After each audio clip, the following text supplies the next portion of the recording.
கல்யாணத்துக்கு நகை வாங்குறவங்களுக்கு நகையை கொடுத்து அங்கே வர மொய் பணத்தை வாங்கிட்டு போகிற புரோக்கர் வேலையை நம்ம ஹீரோ பசில் ஜோசப் பார்க்குறாரு. இப்படி ஒரு கல்யாணத்துக்கு போய் நகையை கொடுக்க இவங்க எதிர்பார்க்குற மொய் பணம் வராமல் அதில் பாதிக்கு பாதி வந்திருக்கு. இவர் நகையை கேட்க அவங்க வீட்டில் அப்புறம் தரேன் மறுக்க முடியாது. அந்த பொண்ணு போன அந்த மாப்பிள்ளை வீட்டுக்கு இவர் கிளம்பி போயிடாரு.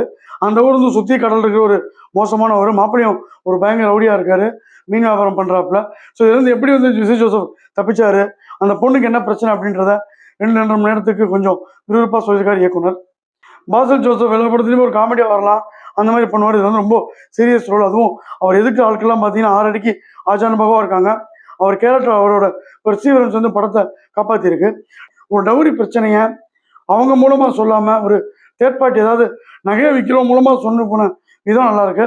எங்கேயுமே எமோஷனை திணிக்காமல் போகிற போக்க நம்ம கேரக்டர்ஸோட நம்மளையும் ட்ராவல் பண்ண வச்சுருக்க இயக்குனருக்கு பாராட்டுகள்.